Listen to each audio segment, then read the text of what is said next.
Zapraszam w tej chwili Krzysztofa Lewandowskiego i temat będzie mapa drogowa waluty samorządowej i banku komunalnego. Oddaję głos Krzysztof Lewandowski.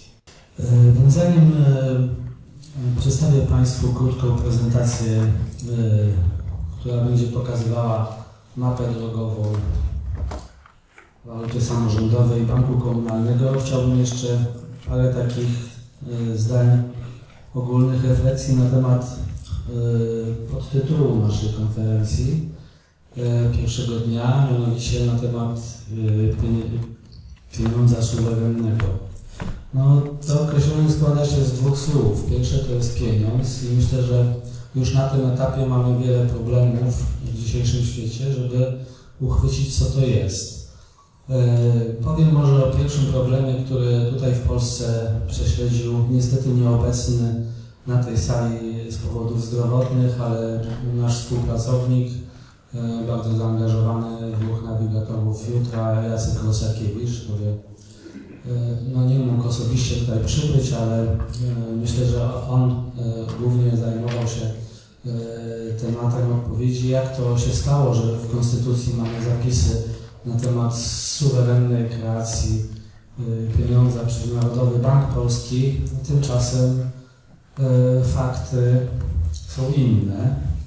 Więc okazuje się, że w naszym prawie bankowym słowo pieniądz zostało zastąpione określeniem znak pieniężny, czyli kreacja pieniądza przez bank centralny została sprowadzona aktem ustawowym niższej rangi niż nasza konstytucja do kreacji znaków pieniężnych. No, moglibyśmy się, myślę, długo zastanawiać nad tym, co to jest znak pieniężny.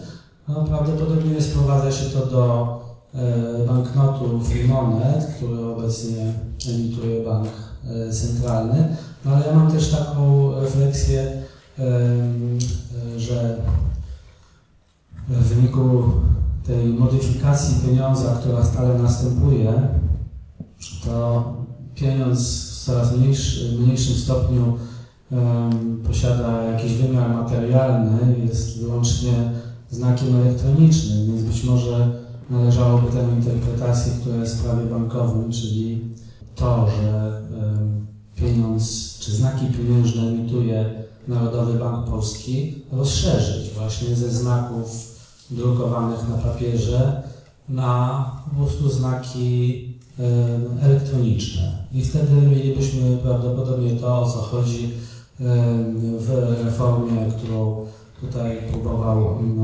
nakreślić Ben Dyson, pozytywnego pieniądza. Następną kwestią dość być może tajemniczą jest to, co to znaczy pieniądz suwerenny, czyli co znaczy to określenie suwerenny w odniesieniu do pieniądza. Wydaje mi się, że istotą tej suwerenności pieniądza jest to, kto ten pieniądz emituje, ale to nie jest takie rozróżnienie, czy to emituje bank taki, czy owaki, ale zasadnicze pytanie jest, kto jest właścicielem tego banku. Mnie się wydaje, że suwerenem jest społeczeństwo. Można powiedzieć też, suwerenem jest naród, ale generalnie suwerenem jest społeczeństwo. W związku z tym, jeśli pieniądz jest emitowany przez ogół społeczeństwa, w wypadku Polski no, jest on reprezentowany przez Narodowy Bank Centralny, no to możemy mieć do czynienia wówczas z pieniądzem suwerennym. Natomiast jeśli emitentem jest podzbiór tego ogółu, ale również podzbiór, który dotyczy ogółu mieszkańców, a nie jakiegoś zbioru ludzi lepiej sytuowanych, których stać na to, żeby kupić akcje banku, więc taki pieniądz również jest pieniądzem suwerennym, w związku z tym odnosić się on może również do lokalnych form emisji pieniądza, o której będziemy tutaj mówić. Kolejna kwestia, którą chciałbym jeszcze, zanim przedstawię tę mapę, poruszyć, to jest kwestia emisji pieniądza. Obecnie jest to temat niezwykle zafałszowany zarówno w środowisku akademickim. Na większości uczelni wciąż wykłada się teorię kreacji pieniądza, które w żaden sposób nie przystają do rzeczywistości faktów, co w swojej ostatniej pracy z września 2015 roku pod tytułem 100 lat, utracone 100 lat w ekonomii, czy stracone 100 lat w ekonomii, profesor Uniwersytetu w Southampton poddał weryfikacji eksperymentalnej tę teorię. No i okazało się, że spośród 3 teorii, które obecnie na świecie funkcjonują, jedna to jest teoria przepływów finansowych, druga to jest teoria częściowej rezerwy bankowej i trzecia to jest teoria czystej kreacji pieniądza. 2 pierwsze są teoriami fałszywymi, a one dominują zarówno w podręcznikach akademickich ekonomii, jak i też w takiej potocznej publicystyce na tematy gospodarcze. Także profesor Werner użył metodologii indukcyjnej i za pomocą oprogramowania banku Raiffeisen, czyli prawdziwego, a nie jakiejś symulacji. I myślę, że w uzgodnieniu z tym bankiem dokonał transakcji również ze śledzeniem, jak transakcje bankowe są zapisywane na poszczególnych kontach bankowych. No i w wyniku tego eksperymentu okazało się, że te teorie, które obecnie pokutują na uczelniach ekonomicznych, są teoriami fałszywymi. Także większość, myślę, że również wyedukowanych profesorów, którzy nie śledzą bieżącej literatury, również może mylnie twierdzić, że w dalszym ciągu obowiązuje teoria rezerwy czy cząstkowej, czy teoria pośrednictwa finansowego. Zaraz powiem, jakie to przynosi skutki, ponieważ za tymi teoriami też idzie nie tylko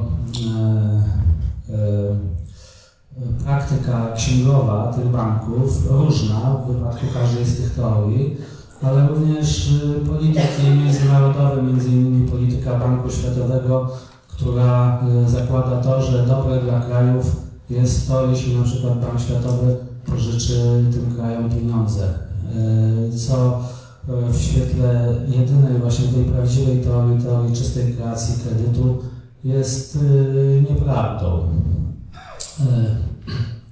Następnie chciałem jeszcze powiedzieć o dużym stopniu niewiedzy społecznej dotyczącej zagadnień, zwłaszcza związanych z pieniądzem i tym, w jaki sposób ten pieniądz powstaje. Więc ta teoria, która stała się próbą profesora Wernera, mówi o tym, że każdy bank indywidualny, a nie system bankowy jako całość, jest w stanie kreować pieniądze ex nihilo. Drugi fakt, który został zauważony w raporcie Sigurd Jonssona na zamówienie premiera tego kraju, to jest taki, że praktycznie bank centralny, operując rezerwą cząstkową, nie ma żadnej kontroli nad podażą pieniądza w gospodarce. To znaczy ta podaż może być znacznie większa niż wyglądałoby to z punktu widzenia tych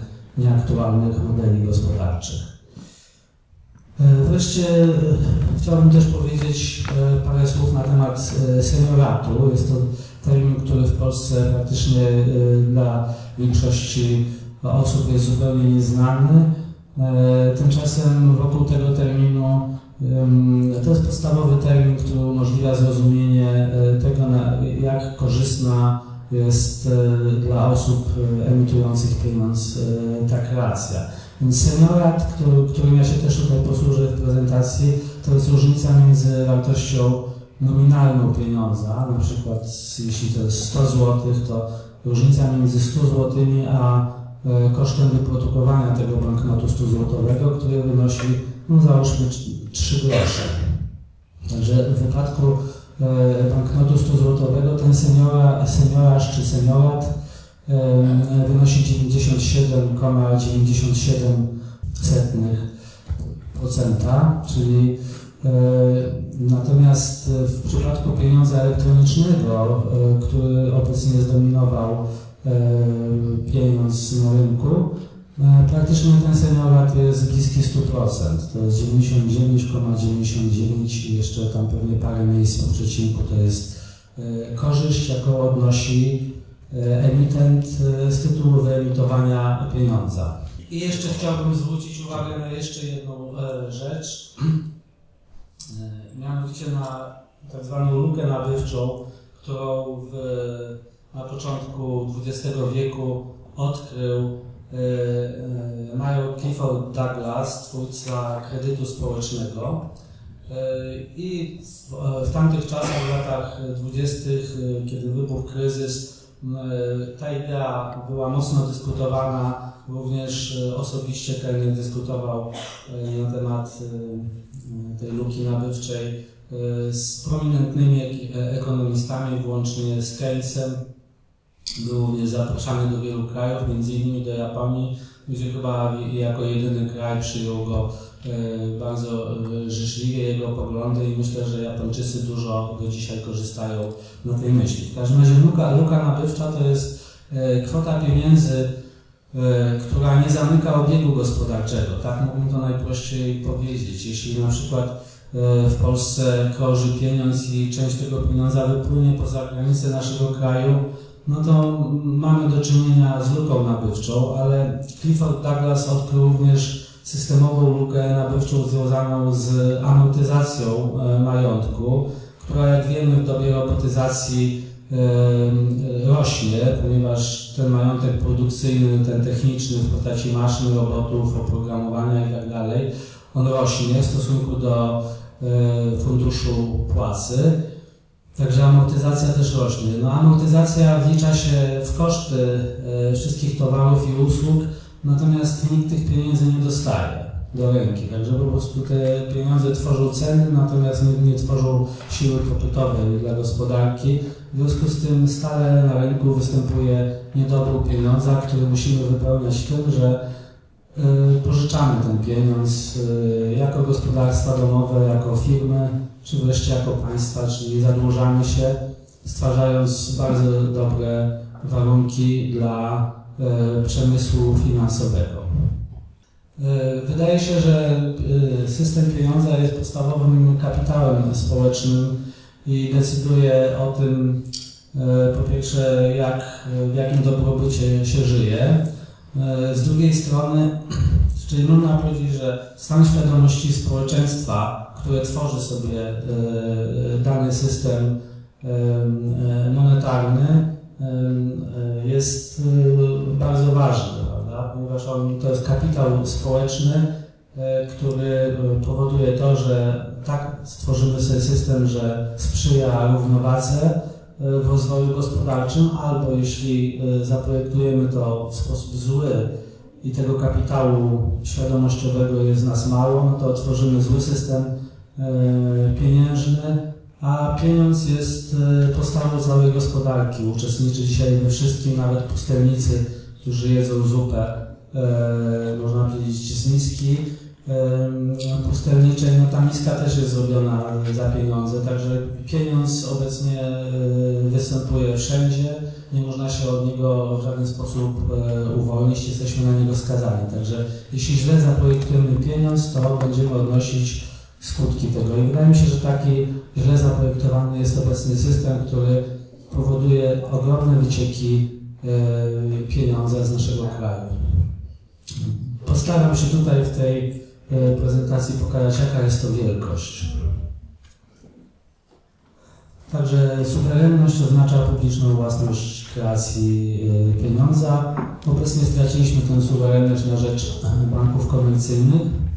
W 1997 roku podpisaliśmy konstytucję, prezydent podpisał konstytucję, z której wynika, że, jak mówiłem, że teoretycznie NBP jest kreatorem pieniądza, a faktycznie jednak jest kreatorem znaków pieniężnych. Co to jest znak pieniężny?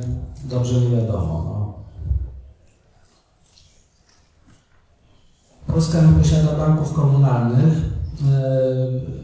ponieważ jeśli nawet mamy system taki jak obecnie, czyli są banki centralne, jak się mówi, niezależne od państwa, czyli zależne od rynków finansowych,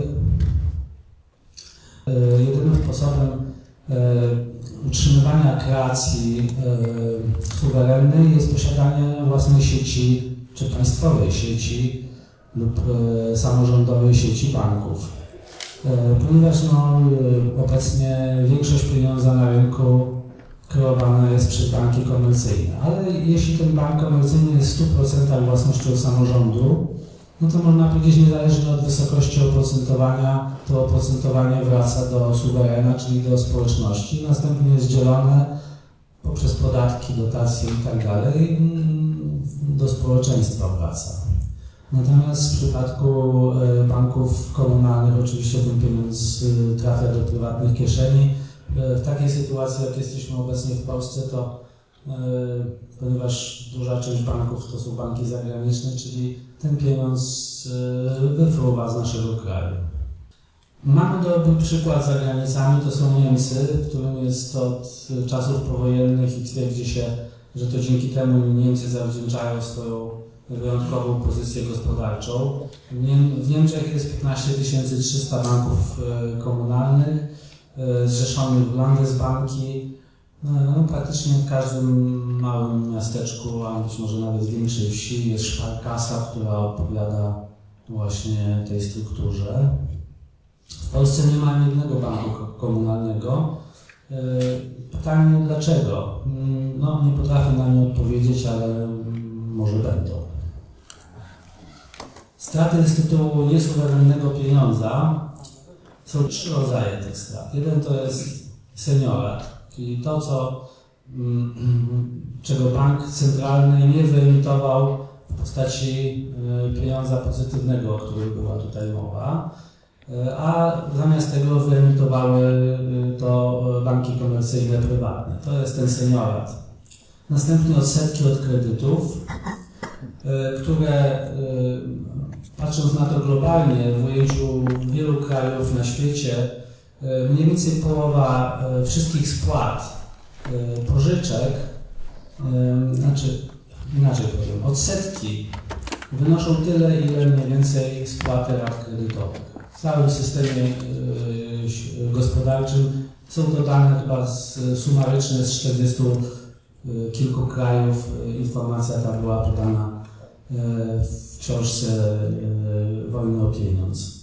Także odsetki od kredytów tracimy i tracimy decyzyjność, o której też już była mowa. Jeśli przychodzimy do banku po kredyt, chcemy zbudować, nie wiem, coś, fabrykę, to bank może nam odmówić tego kredytu, przyznać kredyt komuś innemu. W przypadku takiej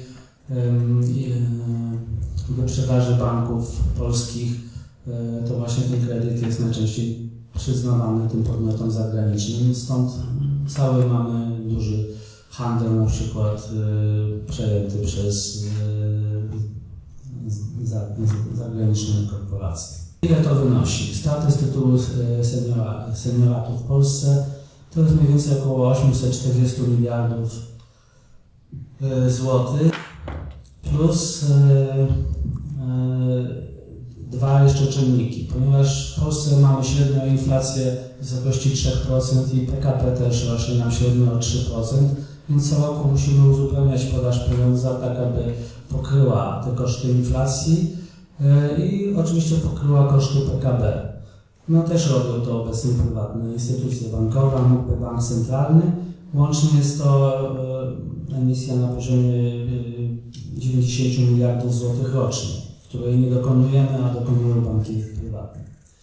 Następnie odsetki. Tutaj podzielilibyśmy to na 3 sektory. Jeden sektor to jest narodowy, prawda, 1 bilion, średnie oprocentowanie około 4%, jak podaje minister Kołotko, takich długów narodowych.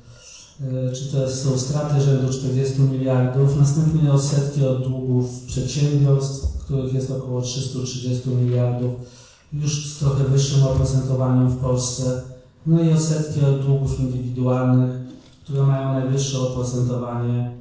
Łącznie daje to 100 miliardów złotych rocznie, w przybliżeniu oczywiście. Czyli można powiedzieć, że tracimy rocznie 190 miliardów złotych. To są oczywiście cyferki, które migają tam, ale uświadommy sobie, że to jest prawie 5000 kilometrów autostrad. Czyli co roku moglibyśmy Polskę zapełnić autostradami wzdłuż i w poprzek za te wyciekające pieniądze. Teraz troszkę pozytywnego. Jak można do tego właśnie zrobić? Przede wszystkim właśnie powołać te banki municypalne, czyli banki, których podstawową cechą jest to, że są własnością samorządów lokalnych, czyli niezależnie od wysokości odsetek kredytów, które by te banki udzielały, dochód będzie wzbogacał lokalną społeczność.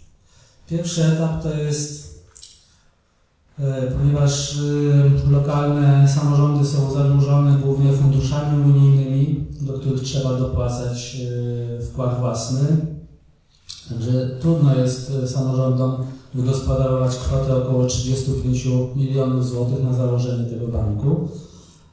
Więc propozycja jest taka, żeby tymczasowo wsparł ten proces Skarb Państwa. W taki sposób ja sobie to wyobrażam, że 97% akcji banku komunalnego przy jego założeniu obejmuje Skarb Państwa, natomiast powiat czy gmina dokłada się do tego miliony, myślę, że jest to kwota do wygospodarowania, no i jest założony bank. Następnie z zysku tego banku, jeśli zacznie on osiągać powiedzmy po roku czy 2 latach działalności, z zysku tego banku byłyby wykupywane akcje od Skarbu Państwa do 100% wykupu i wtedy już w 100% byłby to bank samorządowy. Następny ruch to jest to, co jest obecnie dyskutowane w Stanach Zjednoczonych.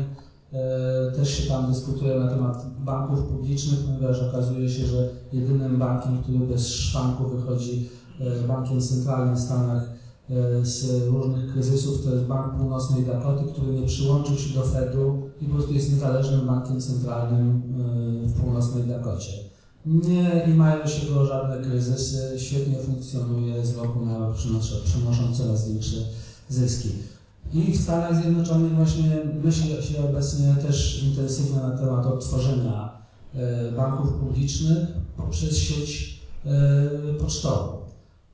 W Polsce proponuję coś takiego samego, ponieważ gdybyśmy chcieli napełnić Polskę taką ilością banków, jakie funkcjonują skutecznie w Niemczech, no to musielibyśmy ich powołać kilka tysięcy. No a właśnie kilka tysięcy placówek posiada Poczta Polska, która posiada również bank pocztowy. Niestety bank pocztowy jest w części własnością włoskiego banku Unicredito, ale to jest jeszcze część, udział niewiększościowy, więc postulat jest taki, aby Skarb Państwa wykupił te udziały banku pocztowego i żeby poczta stała się takim rozsadnikiem banków komunalnych, posiadająca pełną infrastrukturę bankową, także byłaby to głównie decyzja polityczna. Następnie waluta samorządowa. Jeszcze może taka refleksja, żeby powołać banki komunalne, nie trzeba żadnych przepisów zmieniać, po prostu byłyby to banki komercyjne, ale o 100% akcjonariacie samorządowym. Drugim sposobem radzenia sobie z problemem niesuwerennego pieniądza jest powoływanie alternatywnych walut, ale tutaj na przeszkodzie stoi wielka niepewność, jak zareagują na to urzędy skarbowe, ponieważ praktycznie w dzisiejszych warunkach prawnych, nawet poczęstowanie kogoś herbatą bez zarejestrowania tego jest już niezgodne z przepisami. Także na pewno się do tego można przyczepić, jeśli ktoś chciałby się przyczepić, więc musiałaby być to jakaś polityczna decyzja państwa, które by wsparło to właśnie słowami ministra finansów, który wydałby rozporządzenie, że obroty do pewnej wysokości, załóżmy 150 tysięcy złotych rocznie podmiotów gospodarczych, które posługiwałyby się samorządową walutą lokalną, byłyby zwolnione od po prostu obrotami niefiskalnymi. To nie znaczy, że nie płaciłoby się od tego podatków, tylko podatki płaciłyby się już w takiej wysokości, w jakiej zdecydują indywidualnie samorządy. Także takie rozporządzenie niewątpliwie otworzyłoby drogę rozwoju walut samorządowych w Polsce. Następny etap to jest to, że władze samorządowe musiałyby się zdecydować, ile pieniędzy mają wyemitować w tym banku. Obecnie są 3 sposoby emisji pieniądza. Jeden pieniądz to jest taki tradycyjny, że po prostu ktoś przychodzi po kredyt i go bierze.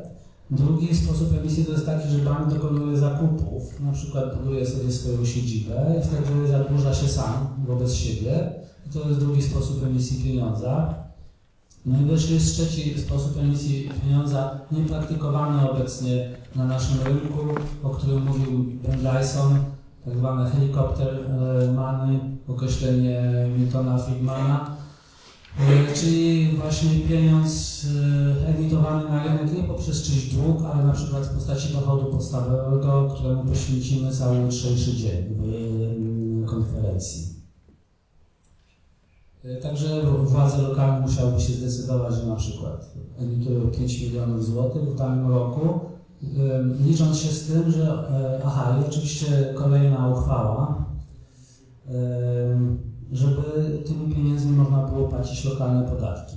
Taka jest opinia największego specjalisty na świecie obecnie do spraw walut komplementarnych czy lokalnych, profesora Bernarda Liatera, który twierdzi, że waluty komplementarne stają się funkcjonalne w momencie, kiedy są zakotwiczone w podatkach lokalnych. Także tutaj postulujemy to, aby można było tą walutą płacić podatki. Więc władze lokalne przy emisji tego pieniądza musiałyby się zdecydować, jaką część dochodów, na przykład z podatków lokalnych, mogłyby przyjąć w tej walucie, która następnie mogłaby być używana do inwestycji, w budownictwo komunalne, w infrastrukturę itd. Następnie władze musiałyby też zdecydować o tym, jak opodatkować taki pieniądz. Obecnie w Polsce działa system podatkowy, który już jest nie do pojęcia przez indywidualny umysł. Mówił o tym profesor Modzelewski. To są już dziesiątki tysięcy stron przepisów związanych z VAT-em i z innymi podatkami, których tak naprawdę nikt nie zna, więc każdy jest w stanie wpaść w sidła tej pułapki. Natomiast jeśli chodzi o waluty lokalne, komplementarne, reguła jest bardzo prosta. Wszystkie, które znam waluty, są opodatkowane jednym podatkiem, czyli opłatą transakcyjną zbieraną automatycznie przez system. Także nikt nie musi powoływać lokalni emitenci nie muszą powoływać żadnych izb skarbowych, aby ten podatek zrobić, ponieważ dzieje się to automatycznie. No i taki podatek na przykład może wynosić 3% od obrotu i w końcu kolejny etap to jest właśnie przygotowanie się do tej trzeciej emisji, czyli tej emisji pieniądza niedłużnego w postaci dochodu podstawowego. Aby to zrobić, to należałoby wszystkim mieszkańcom danej okolicy, powiedzmy powiatu, który wdraża taką walutę, musieliby wszyscy tacy mieszkańcy posiadać konto, na przykład o numerze równym PESEL-owi.